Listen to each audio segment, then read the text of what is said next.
Los saludamos, amigas y amigos de 15 UCR, este medio televisivo universitario que se paga con los impuestos que tributan los habitantes de este país y con la enorme deuda que cada año, o el enorme déficit que cada año vuelve deuda el Ministerio de Hacienda. Y de esto saben mis invitados. Alguien que hace poco era estudiante en la facultad mía y en la escuela mía, don Daniel Ortiz, director de CEPSA o como se llame, porque no sé si director o de qué manera, y mi admirado expresidente, banquero, profesor,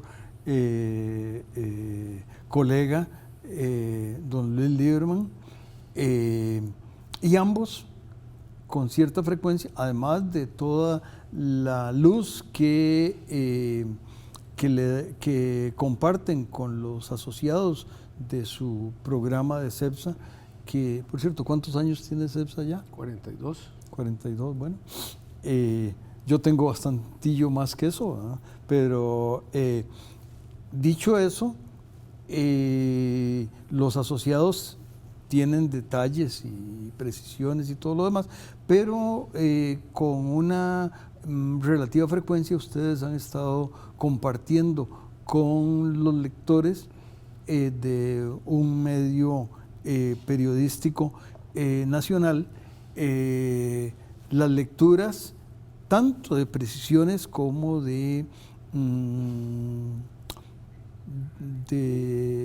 críticas a ciertas acciones. ¿Me equivoco, don Luis? No, lo que hemos estado haciendo Daniel y yo, a raíz de todas las cosas que hacemos en CEPSA y la información que... Y tal vez, ¿por qué no dices que es CEPSA, ya que lo mencionaste vos? Mira, y yo también? Consejeros Económicos y Financieros S.A. Es una compañía, tal vez un minuto, que crearon don Carlos Manuel Castillo, que en paz descanse, don Eduardo Lizano, Fernando Naranjo, apenas pasado el gobierno de don Daniel Oduber, donde todos fuimos parte de eso, cuya función era ver cómo le dábamos información a las empresas y a los entes públicos que les sirviera para tomar decisiones. No es una cosa que hacemos investigaciones sofisticadas, sino es qué está pasando con la coyuntura y qué está pasando con la estructura económica del país, para dónde vamos, qué son las políticas. Y en eso hemos estado. Unos meses después de que crearon CEPSA, pero unos pocos meses después, entramos los dos chiquillos en aquel momento de la creación de CEPSA, que fuimos Francisco de Pablo Gutiérrez, que en paz descanse, nuestro querido Guti, y yo, y después vinieron una serie de otras personas, todos, uno mejor que el otro, ¿verdad? Y hemos seguido y estamos en el proceso de cambio generacional. Daniel es excelente ejemplo de eso, ¿ok? Así que eso es CEPSA. Bueno, pero nosotros tenemos una cantidad de información pero muy importante y nos toca analizarla. Y hemos visto, usted se refería al sector, que hemos hecho algunas críticas y algunos aportes a lo que está pasando en dos cosas que se refieren a la parte macro, a la parte monetaria. Una, el sector financiero como tal, y algunos de los argumentos que han esgrimido el Banco Central acerca de la dolarización. Si quieres podemos hablar de eso, y cómo el Banco Central indica que eso en gran parte es culpa de las regulaciones. Daniel y yo decimos que no es correcta esa apreciación del Central. Y segundo, hemos estado analizando la política monetaria y cambiaria del Banco Central a la luz de toda la información que hay y a la luz de lo que creemos nosotros, es una política equivocada, mucho más restrictiva de lo que este país necesita en este momento y de lo que es prudente. Yo creo que hay campo para ser un poco más expansivo sin causarle problemas grandes al país, más bien permitiéndole al país crecer un poco más rápido. Todo eso, la política monetaria y cambiaria, al final nos lleva a lo que usted decía al principio. Hay problemas serios en lo fiscal, en parte por lo que está pasando con el crecimiento de la economía y lo que está pasando con el tipo de cambio. Así que en eso hemos estado, Daniel y yo, nos gusta mucho escribir estas cosas y torear a la opinión pública para que la gente salga de la comodidad de estar viendo partidos de fútbol y piense un poquito más allá de eso. Pero también iluminan, es decir, me parece que el dar datos asociados con las interpretaciones me parece que es muy valioso. Daniel en sus años mozos anduvo calculando cómo eran los precios que pagábamos los ancianos. Yo sé que había un anciano, ¿cómo se llama?, dirigiendo ese proyecto, pero no era porque hubiera un sesgo, tal vez sí, sino porque esos datos no se calculaban y era importante saber qué tanto era tantito. Es importante, y en línea con lo que dice don Luis, nosotros a veces desde CEPSA creen que son solo empresas, y realmente tenemos empresas, organismos internacionales, empresas públicas, bancos públicos, y es muy interesante porque a nuestro parecer hoy en día abunda la información, pero darle sentido a la información no es nada fácil. Y el sistema financiero es clave. ¿Por qué? Porque es el corazón de aquellos que le tienen, digamos, recursos en exceso y aquellos que demandan. Pone, digamos, en comunicación ese flujo de recursos. Y lo que ha estado pasando en muchas variables macroeconómicas incide en el sistema financiero, afecta a las familias, afecta a las empresas, afecta a las organizaciones públicas. Y por eso hemos estado un poquito generando ese tema de discusión. ¿Qué ha sido la retroalimentación? Y nos queda medio minuto para esa respuesta. Yo creo que ha sido muy positiva. Hemos traído temas que normalmente no se traen a la mesa, generamos discusiones sobre nuevamente conceptos que parecen muy técnicos, pero si uno los analiza tal vez son fáciles. Un esquema de metas de inflación, qué es lo que debe ser un tipo de cambio, hacia dónde debe moverse una tasa de política en un entorno económico como el que hemos estado viviendo en los últimos 2 años. Tal vez, Juan tal Robert, vez, don Luis, dejamos para el siguiente segmento la observación que usted iba a hacer y le pedimos al canal que nos invite a regresar.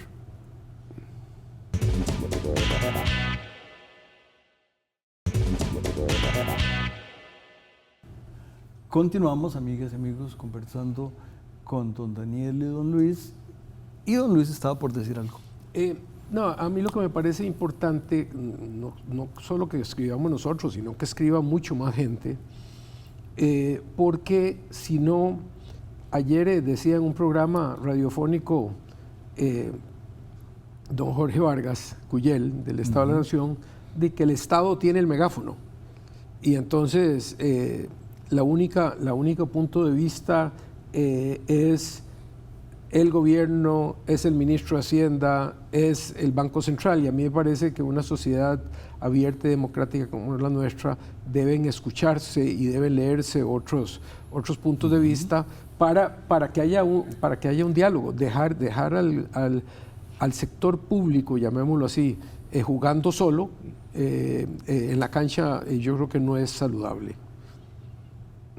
El entorno internacional me parece que también fija líneas significativas, ya sea para bien o para mal, o para ambos o para todo lo contrario, porque si alguno de nuestros vecinos, para decirlo obvio, se les complica por la razón que sea, la situación política, climática, de acción, eso tiene repercusiones. Si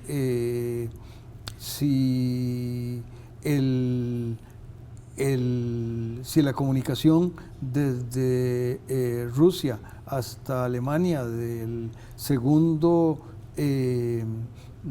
flujo de gas natural se interrumpe, eso parece que está muy lejos y que no tiene nada que ver, pero sí tiene que ver. Todo tiene que ver, y me parece que también ahí hay, además de lo que decía don Jorge, de lo que tú le contribuías, creo que lo externo también juega. No, y más en una economía del tamaño de la nuestra.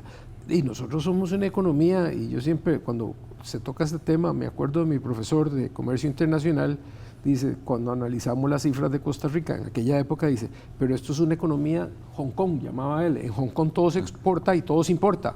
Somos una economía muy abierta. Hay algunos nostálgicos que quieren llevarnos otra vez a que solo exportemos café, banano y azúcar, ¿verdad? Y un poquillo de camisas a Centroamérica y llantas, eso es lo que exportamos a Centroamérica.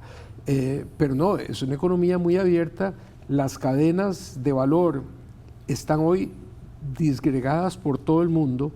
Lo que pasa en Vietnam, o lo que pasa en China, o lo que pasa en India, tiene efectos más o menos sobre Costa Rica. Vea, una cosa interesante, pasadas todas las guerras, el Banco Mundial decide financiar la expansión del cultivo de café en Vietnam, que está más o menos a la misma altura, de la misma latitud que nosotros. El mercado, de un momento entró un jugador tan grande, que es muy grande Vietnam en café, que echó a perder el mercado. Allá, ¿cuántos son? 15.000 kilómetros de aquí. Entonces, todo lo que pase, de alguna manera, repercute particularmente en un país tan pequeño como nosotros y tan abierto como nosotros. Por cierto, y uno podría pensar en Vietnam en té porque es como, digamos, eso, o podría pensar también en arroz, porque por ahí va un poco la cosa. Podría pensar en la reminiscencia del conflicto enorme que hubo. Cuando yo era estudiante de posgrado, me tocó tener la presencia de todos los eventos asociados, pero en café, ¿quién se le iba a ocurrir? Ahí está, te digo, una cosa tan chiquita, el mercado de café en el mundo, sí, es importante para los cafetaleros y para los que tomamos café, pero cuando uno lo pone en relación al mercado de minerales y al mercado sobre todo de petróleo, es una cosita pequeña, pero a nosotros nos impacta aquí. Y como el país se ha ido afortunadamente, diversificando de una manera significativa comparado con nuestros vecinos de Centroamérica, vea, entonces cuando uno ve el café, a mí me preocupa Los Santos y me preocupa Naranjo, me preocupa, la zona de San Vito, que es terrible, la cantidad de lluvia que les cae a esa pobre gente encima. Al resto del país ya no lo afecta tanto, pero bueno, lo que está pasando en el mundo, y están pasando demasiadas cosas al mismo tiempo, tiene un efecto que las autoridades tienen que ponerle atención. Una cosa, hace unas semanas o meses me invitaron a la Facultad de Economía, a Fernando Naranjo y a mí, y yo les hice una pregunta a los muchachos cuando entramos. Dígame, ¿cuál es el precio del café hoy? ¿Cómo el precio del café? Sí, ¿cuál es el precio del café? Digo, cuando yo vine a Costa Rica y terminé trabajando en la casa presidencial de don Ariel Oduber, 2 veces al día tenía que ir a un aparato que hacía un montón de bulla, que se llamaba el Telex, a sacar el precio del café, y si variaba más de tanto, informarle al presidente. Bueno, para regresar a Vietnam, la firma esta de hacer piecitas de silicio, de ponerles lineecitas de oro al silicio, casi se va del país. ¿Y dónde se iba la fábrica? A Vietnam. Entonces, Vietnam está más presente de lo que uno piensa en este país. Pero Vietnam es cualquier cosa, todo el resto del mundo. Yo le diría, hay un temita nada más, ligando a que nuestro tema hoy es el sistema financiero, recuerden algo, hoy esa diversificación hace que el país crezca más, pero el país hace 10 años crecía 4 o 5% y el sector financiero crecía un 12%. Hoy crecemos un 4 o 5% y el sector financiero crece menos de eso. Y eso está muy ligado a que hoy tenemos una situación muy diferente, endeudamiento de las familias que se ha duplicado en la última década. Creo que un manejo de política monetaria que incidió un poco en los intermediarios financieros y un cambio regulatorio y normativo que hace que nuestro sistema financiero sea de los menos rentables de América Latina. Y eso sí es un desafío. Y 2024 fue un año atípico. Tuvimos 2 intervenciones en un mismo año. Eso le genera mucho ruido. Pues nos vamos al siguiente segmento, tercero y último.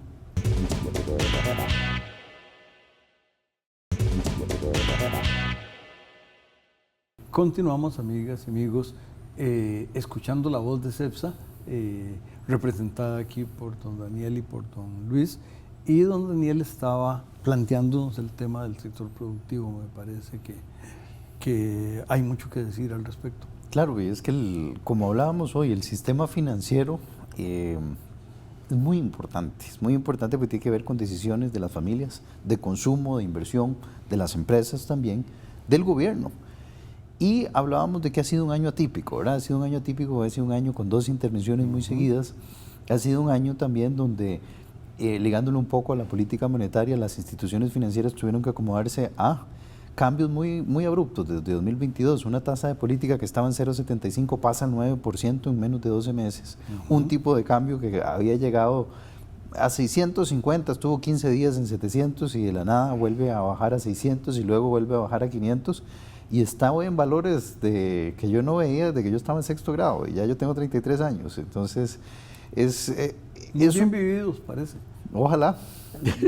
El tema ahí es que en este entorno las instituciones financieras se han tenido que acomodar y parte de lo que hablábamos don Luis y yo en nuestros artículos es, por ejemplo, hace días sale el presidente del Banco Central diciendo que es que no hay suficiente competencia, pero nosotros nos llama la atención porque tenemos 44 intermediarios para 5 millones de personas, en España hay 47 millones de personas y hay 11 intermediarios financieros. ¿Es un tema de competencia o es un tema de distorsiones? El encaje mínimo legal que hablamos, el peaje, ¿verdad? Que el encaje mínimo legal es un 15%, en otros países ya va por 7, 6%. Y adicionalmente, creemos que no se dimensionan temas, ¿verdad? Como el alto endeudamiento de las familias que mencionábamos. Hoy una familia debe 13 millones de colones. Hoy una familia tiene deudas de tarjeta de crédito personal, de vivienda, de vehículo. Y yo más bien aquí quiero que don Luis, que tiene mucha experiencia en la banca, pueda seguir ampliando este tema, porque realmente es un tema al que hay que ponerle atención. Yo hubiera esperado que hubiese habido una consolidación todavía más grande del sistema financiero, porque hay economías de escala importantes. Usted puede tener una institución pequeña financiera si se dedica a una sola cosa. Préstamos de tal y tal categoría, pero cuando ya empiezan a meterse en más cosas, cuesta lo mismo el programa, el sistema para tarjetas de crédito que tiene el banco más grande como el banco más chiquito. Y entonces cuesta lo mismo el proceso regulatorio del banco más grande, que es el Banco Nacional, que de la mutual más pequeña o de la cooperativa más pequeña. Requiere un montón de cosas y entonces uno hubiera esperado que hubiese habido una consolidación y el pleito, la competencia hubiera sido entre gente más grande. Bueno, pero ahí estamos. El nivel de endeudamiento de las familias es una cosa que preocupa. Los bancos han encontrado, y cuando digo bancos incluyamos cooperativas, han encontrado que en lo que se llama en Estados Unidos el crédito retail, el crédito al por menor, que es vivienda, carros, crédito personal y tarjetas de crédito, ahí está, hay un campo para crecer, y yo fui banquero por 30 años. Bueno, pero ya crecieron lo que podían crecer. Ahora lo que están haciendo es quitarle a Pedro para pasarle a Juan, porque sería muy irresponsable en una economía que está creciendo este año 3 y pico %, seguir expandiendo el crédito muy rápidamente, con tasas de interés que son todavía muy altas. Entonces, tenemos un sistema financiero que a mí lo que me preocupa, y eso ya lo indicó Daniel, es un sistema financiero que, con excepción de algunas instituciones, no está ganando mucho dinero. Y dicen, ¿y cuál es la importancia de eso? Es que usted solo puede crecer en el sistema financiero si continúa capitalizando, porque se requiere más o menos un colón de capital por cada 12 o 13 colones que usted presta, que usted invierte. Entonces, se necesita que las instituciones sean rentables para que sigan creciendo. Don Luis, sí. y hay un tema más, es un sistema financiero con riesgos, porque lo estamos dolarizando otra vez. Otra vez se está dolarizando. Con un tipo de cambio de 500, la gente hace la conversión de cuota, y eso lo hemos hablado, la diferencia en tasas de interés, la cuota más pequeña, que los carros tengan precios en dólares, que los tiquetes aéreos tengan precios en dólares. Estamos en una coyuntura donde el crédito en dólares está creciendo aceleradamente, y eso, la pregunta es, ¿qué pasa en el momento en que un tipo de cambio llega a 600? ¿Cuánto ruido le mete al sistema financiero? Y hay otro tema que a mí me preocupa mucho, no se me va a caer el pelo por eso, pero... pero que es un poco eso del 10% del PIB cada año de déficit fiscal no estamos en el y 10. Eso no es de este gobierno. No estamos en el 10. No llegamos al Dios guarde. No, andaremos 4 tal vez este año. 4. Sí. Pero, digamos, con las consecuencias sobre todo lo demás y el hecho de que hay algunas cosas que podrían percibirse como positivas, entonces mucha gente, organismos y alguna gente le quiere prestar al gobierno e incluso dentro del país, pero ¿es eso sostenible? No. ¿Cuál de los dos quiere elaborar ese nodo? Seguir financiando, vamos a ver, estamos en un contexto donde seguir financiando al gobierno puede ser o no puede ser atractivo para ciertas personas, pero también hay un desafío porque, por ejemplo, financiar el gobierno, ¿quiénes lo venían financiando? Uno de los que lo venían financiando son los fondos de pensiones, y los fondos de pensiones ya están topados, necesitan diversificar, irse afuera. De pronto hoy también hay un desafío, hoy el gobierno compite en los mercados de negociación y con aplicaciones de teléfono que la gente puede escoger invertir en países tal vez más seguros o en activos tal vez más rentables que un bono de Hacienda. Y pues la pregunta ahí también es ¿cuál es la estrategia de financiamiento de mediano y largo plazo de Hacienda? Porque lo hemos visto recientemente colocando eurobonos, pero más allá de eurobonos, ¿qué hay hacia adelante? La foto grande de la deuda pública. Todo lo que se hizo fue para parar la bola de nieve que nos iba a explotar en la cara. Hoy en día, de los gastos totales del gobierno, 35% es para pagar intereses. La discusión en Estados Unidos es porque está pasando del 7 al 10 en los próximos 5 años. ¿Ok? Entonces, aquí se hizo una reforma fiscal que estaba diseñada en el gobierno de doña Laura, porque básicamente es la misma reforma, con algunas cosas, pero da lo mismo, para evitar que continuara la bola de nieve, ¿ok? Que se hiciera tan grande que volvamos a eso que usted vivió, que yo viví, que la mayoría de la gente no vivió, que se llama el gobierno Carazo, que explotó eso en la cara, ¿verdad? Pero mi lectura ahora es que esa reforma que fue hecha para un tamaño de deuda no fue suficiente para dos cosas: para el tamaño de la deuda de 8 años posteriores al gobierno de doña Laura, sin reforma, más la pandemia. Correcto. La pandemia, y el gobierno hizo lo que tenía que hacer, gastar más, y entonces tenés una reforma que no es suficiente para parar el crecimiento de la bola de nieve, salvo que corten gastos, y estamos en eso. O sea, se está cortando, ya no se está cortando la grasa, sino que se está cortando el músculo y los huesos. Y entonces este país se tiene que poner serio y empezar a discutir a discutir cómo salimos de este embrollo, porque a la gente le da mucha pereza hablar de eso fiscal.